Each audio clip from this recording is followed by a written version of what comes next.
Le contrat d'engagement jeune a été mis en place le 1er mars 2022 sous l'impulsion du chef de l'État.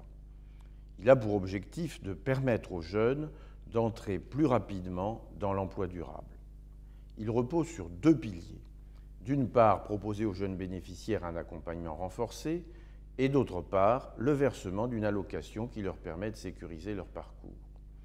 L'État a confié le déploiement du CEJ à deux acteurs majeurs et complémentaires du service public de l'emploi, les missions locales et Pôle emploi.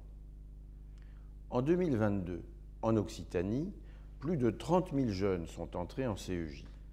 Ce résultat révèle une excellente dynamique du CEJ dans notre région, dynamique qui se poursuit en 2023 avec déjà plus de 13 000 entrées.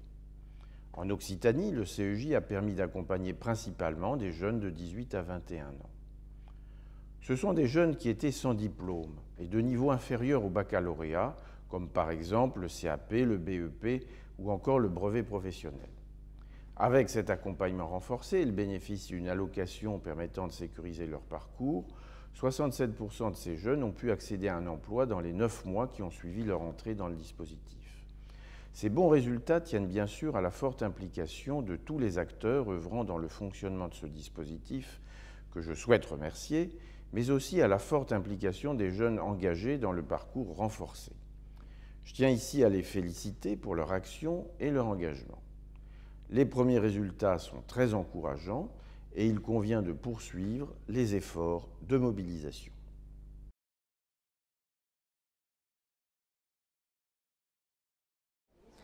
Bonjour, je m'appelle Orane Filmotte, j'ai 21 ans. Renaud Bernardin, j'ai 25 ans et j'ai été accompagné par plusieurs conseillers de la mission locale.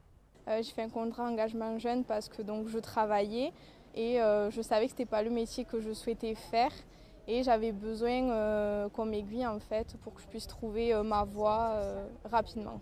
Ça m'a permis d'avoir accès à des stages très rapidement, aussi des formations, apprendre à se découvrir et savoir ce qui peut nous correspondre par rapport à nos qualités, avoir accès au CAP très rapidement avec un suivi du conseiller très intensif. J'avais envie de m'insérer dans la vie active. J'avais besoin de quelqu'un qui m'accompagne dans la mise en place d'un projet professionnel. Alors déjà, ça m'a permis de trouver justement un métier que j'avais envie de faire, donc dans le milieu du numérique, être web designer. Et ça m'a permis aussi d'avoir une aide pour un logement, être en autonomie et pouvoir avoir une meilleure liberté géographique.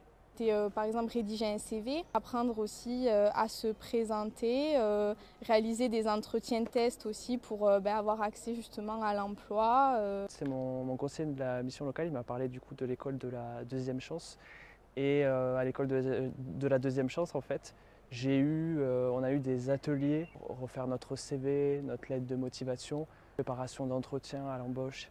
Et on était vraiment dans un cadre vraiment un esprit d'équipe qui était vachement intéressant avec d'autres jeunes. La conseillère de l'école de la deuxième chance m'a trouvé une formation et finalement en rencontrant la responsable de formation de l'organisme, j'ai pu être retenu et commencer ma formation.